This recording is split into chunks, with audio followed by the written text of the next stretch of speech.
도울 선생님 안녕하세요. 네네. 오래간만입니다. 아유, 그 사이에 책 한 권을 또 쓰셨어요. 예.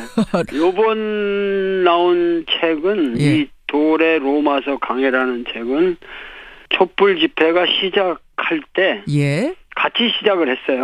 촛불을 보면서 쓰기 시작하신 책이에요. 그렇게 하고 현재에서 파면 선고가 내려지는 시점에 탈고를 했고요. 예. 그리고 박 전 대통령이 구치소로 가는 날쯤에 이 책이 세상에 나왔어요. 그래서 그러면 이 책은 예. 거의 아주 전문적인 성서 주해서임에도 불구하고 예. 우리 역사의 가장 중요한 길목에서 운명을 같이 한 책이라고 볼 수 있겠습니다. 그 바울의 편지 로마서 강해와 우리의 이 전국 도무지 저는 연결이 안 되더라고요. 그래서 이게 그러니까 뭔가 우리 사회를 반추하면서 쓰신 책임은 분명한데 그러니까 도울 선생님의 책이 여태까지 그래 왔으니까 네네. 도대체 바울의 편지 로마서와 지금 우리 사회 모습과 뭐가 연결이 되는 걸까? 어떻게 되는 겁니까? 우선 우리나라 기독교는 우리나라 보수 세력은 예. 죽을 생각은 안 하고 부활만 생각한다는 거죠. 그러니까 이게 정치에 있어서도 예. 사람들이 진정으로 죽을 줄 알면은 부활할 수가 있는데 영생을 얻을 수 있는데 예. 우리나라 지석인이건 정치인이건 뭐 교회건 뭐 이 저 최순실 막말로 그 뭐 따까이 노릇하는 사람들 전부가 예. 부활만 생각하지 십자가에 못 박힐 생각을 안 한다는 얘기죠. 내가 죽어야지만 된다. 십자가에 못 박힌다는 것은 예. 인간 너희들이 다 죄인인데 이 죄인인 너희들을 위하여 죄가 전혀 없는 예수가 십자가에 못 박혔는데 예. 너희들이야말로 너희들의 죄를 십자가에 못 박아야 할 게 아니냐. 그러니까는 이 책이 처음부터 출발점으로 삼은 거는 우리 민족이 너나 할 거 없이 우리의 죄악을 십자가에 못 바꿔야 할 시점이 아닌가. 이러한 그 뭐라 그럴까 그 감정이 속에서 그냥 막 부글부글 끓어오르면서 야 이때야말로 내가 바울을 한번 평생 씨름해 왔는데 예. 이거를 한번 이 바울의 로마서 강해를 쓸 필요가 있겠다라고 생각을 하게 된 거죠. 정리하자면 이렇습니까? 그러면 박근혜 전 대통령이라는 사람을 대통령으로 뽑아준 것도 우리 국민. 네. 그렇죠. 결국 우리가 뽑아놓고선 지금 우리가 탄핵을 하는 상황이 된 거 아니겠습니까? 네. 넓게 보자면 네. 우리부터 반성하고 우리도 다시는 이런 과오를 저지르지 말아야겠다라는 것이 이런 다짐이 반드시 필요한 시점이다. 네네네. 다 털고 가야 한다 이런 말씀이시군요. 그것을 우리가 그야말로 진정하게 네. 결국은 우리나라의 보수 세력의 가장 핵심에 예. 이 기독교가 있다고 하는 이 사실 때문에 쓴 것이죠. 그러니까는 뭐냐면 박근혜를 마마하고 들거리에서 통곡하는 사람들도 박근혜가 잘못했다는 건 알아요. 모르는 사람 없어요. 그거 다 같이 아는 상식이에요.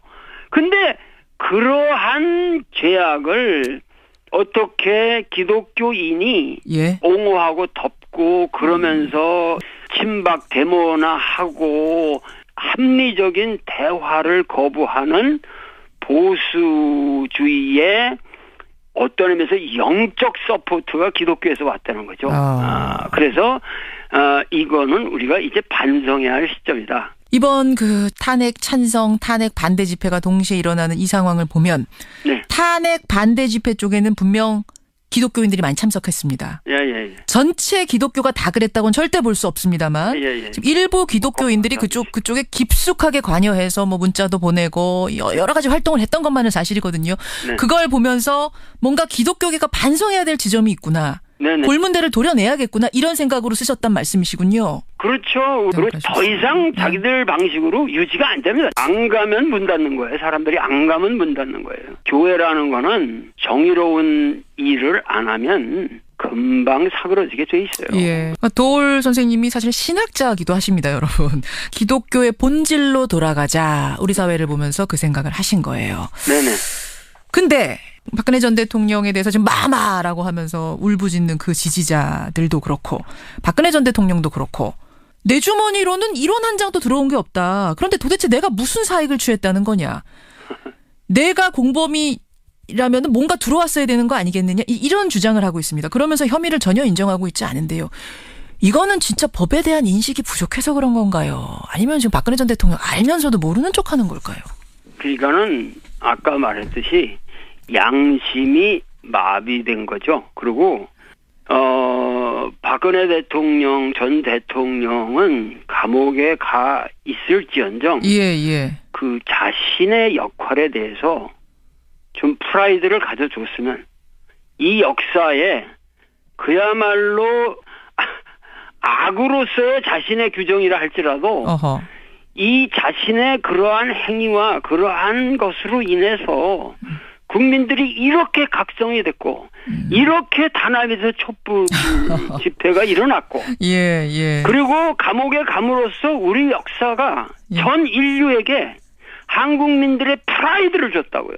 참 역설적인 상황이네요. 역설도 이만저만한 역설. 이만저만이 아니네요. 이만저만한 역설이 아니고 결국은 뭐냐면은 내가 최근에 브리티시 콜럼비아, 그러니까 밴쿠버에 있는 브리티시 콜럼비아 대학에서 특별히 초청을 해줘서 제가 거기 가서 대강연을 했는데 거기서도 교수들이 일어나서 그냥 일제히 박수를 치는 거예요. 한국 민족은 위대하다. 한국 민족은 위대하다. 그 촛불 민심 보고 하는 얘기입니까? 예. 그러니까 박근혜 전 대통령이 구치소로 가던 날 그 결정이 나고 나서 강연을 했거든요.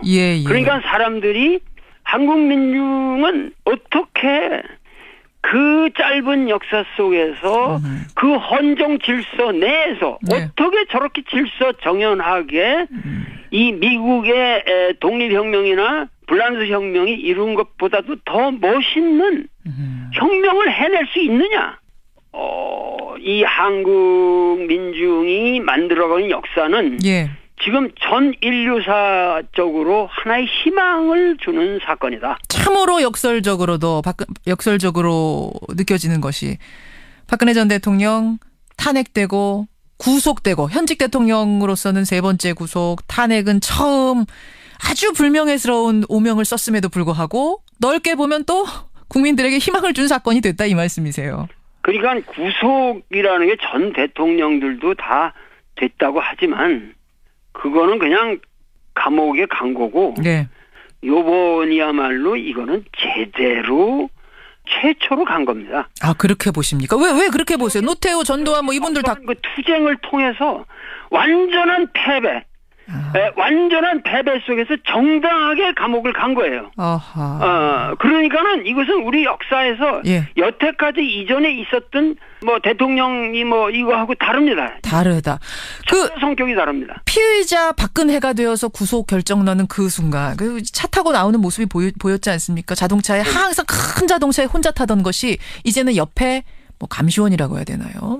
집행요원하고 같이 타서 머리도 제대로 올리지 못하고 화장 다 지운 초췌한 모습의 사진이 굉장히 화제가 됐었는데 그거 보면서 도올 선생님은 어떤 생각 드셨어요? 바로 바울을 생각했죠. 바울이 뭐라고 그러냐면은 너희들이 너 자신을 십자가에 못 박지 않으면 너희들의 삶이라는 건 살아있는 게 아니라 죽음이 지배하는 삶이다. 삶이라고 하는 것은 우리가 살아있다고 그러기 때문에 살아있는 게 아니라 죽음이 지배하는 삶은 그건 삶이 아니라는 거예요. 사도 바울이 로마서에서 말하는 것은 살아도 산 게 아니다. 그 죽음이 지배하는 삶이니까요. 죽음이 신인 삶. 그러나 생명이 지배하는 삶, 같은 삶에도 같은 라이프이지만 생명이 지배하는 삶이 바로 너희들의 부활한 새로 태어난 삶이다 이런 얘기를 하거든요. 그런데 구치소로 가는 그 얼굴을 보면서 완전히 나비령 같은 얼굴이에요. 죽음이 지배하는 삶의 전형을 나는 본다. 왜 그 죽음 속에서 저렇게 살기를 갈망하는가? 왜 자신을 죽이고 부활해서 진정한 삶을 누리지 못하는가?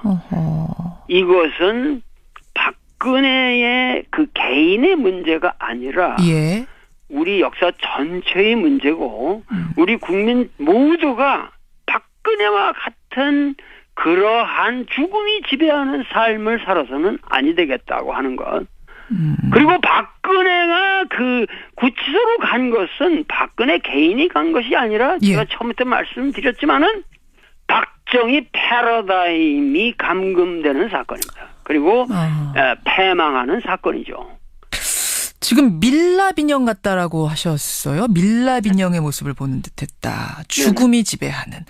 그러니까 이미 그 얼굴에서 어떤 어두운 죽음, 생명이란 게 없는 걸 보셨다는 거네요. 네네네네. 그러면 그러기 전에 자기 욕심 죽이고 자신을 죽였으면 되는데 끝까지 죽이지 못하고 욕심 죽이지 못하고 있다가 결국은 국민에 의해서 은유적인 표현이지만 죽임을 당한 상황이 됐다라고 보시는 거예요. 생명을 빼앗긴. 그러니까는 처음에 국민들이 하야하라고 그랬잖아. 하야. 예. 들판으로 내려오라. 그 청와대에서 들판으로 자유롭게 내려와라. 그때는 국민들은 도덕적인 요구만 한 거예요. 예. 그러면은 자신의 잘못을 자각하고 제 잘못을 가리기 전에 국민들을 대변해야 되는 그 리더의 입장에서 국민들이 이렇게 분노한다는 그것만으로 시비를 가리기 전에 해야 할 충분한 이유가 되는 거예요. 네, 충분한 기회가 있었음에도 불구하고. 그러한 상황에서는 자기를 반성하고 저는 그만 대통령직에서 내려오겠습니다 하고 죄송합니다 하고 도덕적인 그야말로 순결한 반성과 겸양의 미덕을 보였으면 국민들도 그만큼 또 용서를 합니다. 그러면 이 사태가 스무스하게 같은 프로세스라도 스무스하게 갔는데 결국은 아주 레디컬한 혁명이 된 거죠. 그렇게 보시는 거군요. 네네. 알겠습니다. 그리고 이 혁명이라고 하는 것은 기존의 인류 역사에서 불란서 혁명이나 미국 혁명과도 다른 것이 기존의 혁명이라고 하는 것은 전부 억눌리고 예를 들면 영국의 식민지로 있던 미국이 독립하겠다고 하는 것이고 불란서 혁명이라는 것도 제3신분의 사람들 그야말로 억압받던 사람들이 바스티유 감옥을 무너뜨리고 터져나오는 그러니까 지금 이번 우리 혁명이라고 하는 것은 우리가 못 살기 때문에 못 살겠다고 나오는 게 아니라 모든 사람들이 우리들을 통치하는 우리들의 리더는 도덕적으로 이러한 모습이 되어서는 아니 되겠다고 하는 도덕적인 양심을 요구한 겁니다. 그렇기 때문에 우리 민족의 혁명은 이건 도덕혁명이고 앞으로 어떠한 우리 민족의 지도자도 추태를 보여서는 아니 되겠다고 하는 것을 완전히 못을 박은 거죠, 지금. 그렇군요. 이번 상황을 보면서 이제 앞으로 나올 지도자들은 내가 이렇게 하면 이렇게 되는구나라는 걸 확실하게 보여준 거예요, 국민들이. 그렇죠. 알겠습니다. 도올 김용옥 선생님 지금 함께하고 있습니다. 자연스럽게 이제 다음 지도자에 대한 얘기로 넘어가게 되는데요. 네네. 대선이 한 달 남았습니다. 네네. 이번 대선의 의미, 어떤 대통령 뽑아야 되나요? 쉽게 말해서. 우선 이제 그 얘기를 하기 전에 제가 이제 밴쿠버에서 돌아오면서 이제 사태를 이렇게 관망할 적에 문재인이라는 분이 어떤 의미에서 그 포텐셜이 잠재력이 높다고 얘기를 하고 있지만 제 생각에는 항상 위대한 승자는 상대방을 패자로 만들지는 않습니다. 그 말씀 무슨 내가 승자가 되려면 상대방이 패자가 돼야 되잖아요. 아니죠. 안희정이나 이재명 같은 사람들의 주장이나 그들의 생각이나 이런 것을 여유롭게 포용하면서 좀 경선을 치루었으면은 보다 확장성 있는 결과가 초래되었을 것이다. 이런 아쉬움. 그리고 우리는 일시적인 승리를 노릴 것이 아니라 항상 영원한 승리를 노려야 된다.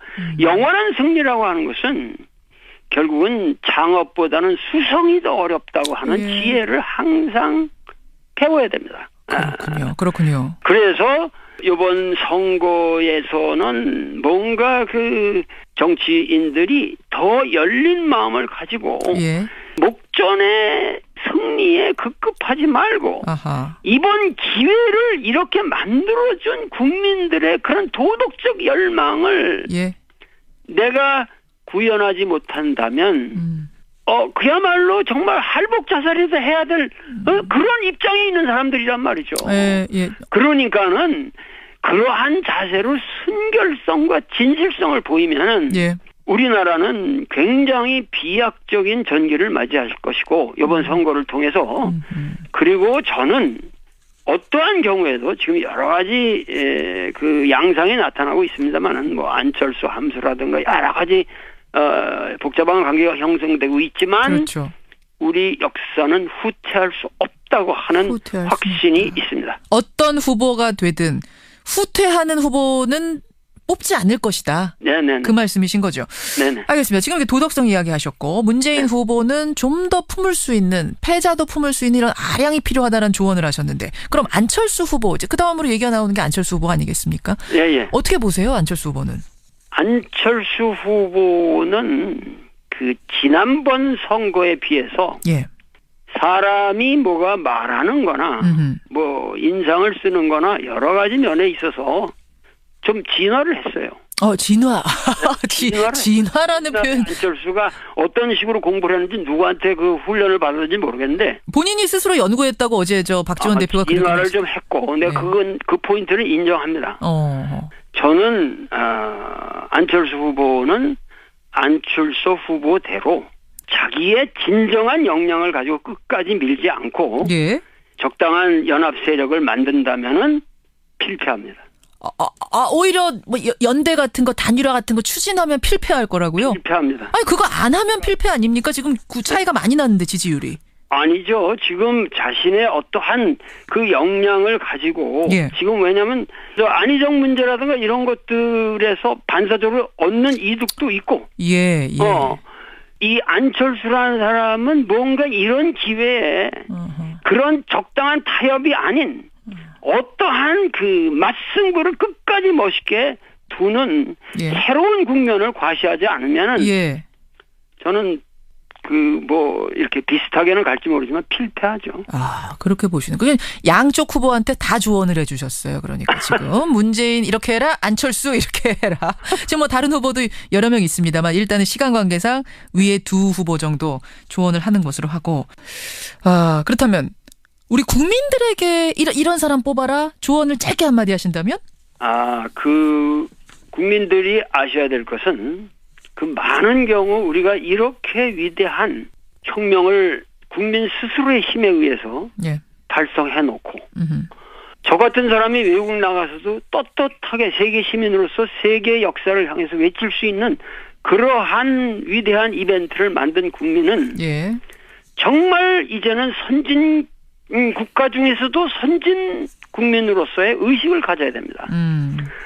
가장 중요한 것은 우리가 새로운 지도자상이 되려면 반드시 제일 먼저 남북 화해를 달성해야 됩니다. 그러니까 어떠한 경우에도 뭐 북한의 북핵을 빙자하고 뭐하고 그래서 대결 국면을 만들게 되면은 한국은 전화에 휩싸일 뿐입니다. 그렇기 때문에 어떠한 경우에도 뭐 평창 올림픽에도 점점 화해 무드가 생길 수도 있고 여러 가지 지금 함수가 있는데 남북 화해를 적극 추진해야 되고 둘째는 반드시 아주 투철한 경제 민주화의 신념을 가지고 있어야 됩니다.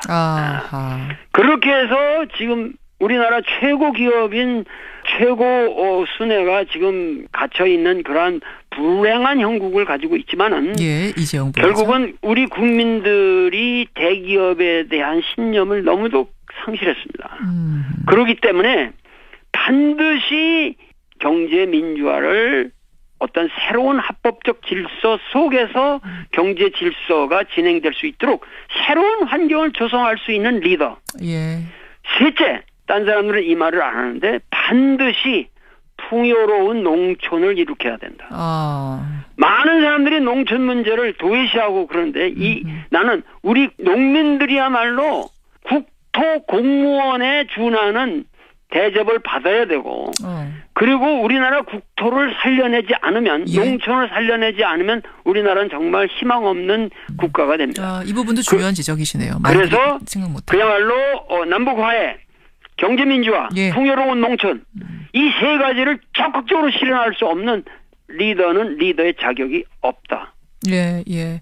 마지막은 이제 국민들께 이런 리더를 뽑아라라는 당부의 이야기 조언을 해주셨는데 로마서 강해부터 시작을 해서 우리 사회 전반 또 이제 한 달 앞으로 다가온 대선 이야기까지 쭉 나눴는데요. 이 책이 굉장히 두껍네요, 선생님. 네, 엄청나죠. 엄청나게. 500여 페이지. 500여 페이지입니다만 여러분 한번 꼼꼼하게 읽어보시고 우리 사회의 모습도 비추어보고 나의 모습도 한번 비추어보는 계기가 됐으면 좋겠습니다. 십자가에 못 박힐 생각을 안 한다는 얘기죠. 내가 죽어야지만 된다. 십자가에 못 박힌다는 것은 예. 인간 너희들이 다 죄인인데 이 죄인인 너희들을 위하여 죄가 전혀 없는 예수가 십자가에 못 박혔는데 예. 너희들이야말로 너희들의 죄를 십자가에 못 박아야 할 게 아니냐. 그러니까는 이 책이 처음부터 출발점으로 삼은 거는 우리 민족이 너나 할 거 없이 우리의 죄악을 십자가에 못 바꿔야 할 시점이 아닌가. 이러한 그 감정이 속에서 그냥 막 부글부글 끓어오르면서 야, 이때야말로 내가 바울을 한번 평생 씨름해 왔는데 예. 이거를 한번 이 바울의 로마서 강해를 쓸 필요가 있겠다라고 생각을 하게 된 거죠. 정리하자면 이렇습니다. 볼 수 있겠습니다. 그 바울의 편지 로마서 강해와 우리의 이 전국 도무지 저는 연결이 안 되더라고요. 그래서 이게 그러니까 뭔가 우리 사회를 반추하면서 쓰신 책임은 분명한데 그러니까 도울 선생님의 책이 여태까지 그래 왔으니까 네네. 도대체 바울의 편지 로마서와 지금 우리 사회 모습과 뭐가 연결이 되는 걸까? 어떻게 되는 겁니까? 우선 우리나라 기독교는 우리나라 보수 세력은 예? 죽을 생각은 안 하고 부활만 생각한다는 거죠. 그러니까 이게 정치에 있어서도 예. 사람들이 진정으로 죽을 줄 알면은 부활할 수가 있는데 영생을 얻을 수 있는데 예. 우리나라 지석인이건 정치인이건 뭐 교회건 뭐 이 최순실 막말로 뭐 따까이 노릇하는 사람들 전부가 예. 부활만 생각하지. 도울 선생님 안녕하세요. 네네. 오래간만입니다. 아유, 그 사이에 책 한 권을 또 쓰셨어요. 예. 요번 나온 책은 이 도울의 로마서 강해라는 책은 촛불 집회가 시작할 때 같이 시작을 했어요. 촛불을 보면서 쓰기 시작하신 책이에요. 그렇게 하고 현재에서 파면 선고가 내려지는 시점에 탈고를 했고요. 예. 그리고 박 전 대통령이 구치소로 가는 날쯤에 이 책이 세상에 나왔어요. 그래서 이 책은 거의 아주 전문적인 성서 주해서임에도 불구하고 우리 역사의 가장 중요한 길목에서 운명을 같이 한 책이라고. 그러니까 그러면 박근혜 전 대통령이라는 사람을 대통령으로 뽑아준 것도 우리 국민. 네. 그렇죠. 결국 우리가 뽑아놓고선 지금 우리가 탄핵을 하는 상황이 된 거 아니겠습니까? 네. 눈 넓게 보자면 우리부터 반성하고 우리도 다시는 이런 과오를 저지르지 말아야겠다라는 것이 이런 다짐이 반드시 필요한 시점이다. 네네네. 다 털고 가야 한다 이런 말씀이시군요. 그것을 우리가 그야말로 진정하게 결국은 우리나라의 보수 세력의 가장 핵심에 이 기독교가 있다고 하는 이 사실 때문에 쓴 것이죠. 그러니까 뭐냐면 박근혜를 마마하고 들거리에서 통곡하는 사람들도 박근혜가 잘못했다는 건 알아요. 모르는 사람 없어요. 그거 다 같이 아는 상식이에요. 근데 그러한 죄악을 어떻게 기독교인이 옹호하고 덮고 그러면서 친박 데모나 하고 합리적인 대화를 거부하는 보수주의의 어떤 의미에서 영적 서포트가 기독교에서 왔다는 거죠. 그래서 이거는 우리가 이제 반성해야 할 시점이다. 이번 그 탄핵 찬성, 탄핵 반대 집회가 동시에 일어나는 이 상황을 보면 탄핵 반대 집회 쪽에는 분명 기독교인들이 많이 참석했습니다. 전체 기독교가 다 그랬다고는 절대 볼 수 없습니다만 지금 일부 기독교인들이 그쪽에 깊숙하게 관여해서 뭐 문자도 보내고 여러 가지 활동을 했던 것만은 사실이거든요. 그걸 보면서 뭔가 기독교계가 반성해야 될 지점이 있구나. 네네. 골문대를 도려내야겠구나 이런 생각으로 쓰셨단 말씀이시군요. 그렇죠. 그리고 더 이상 자기들 방식으로 유지가 안 됩니다.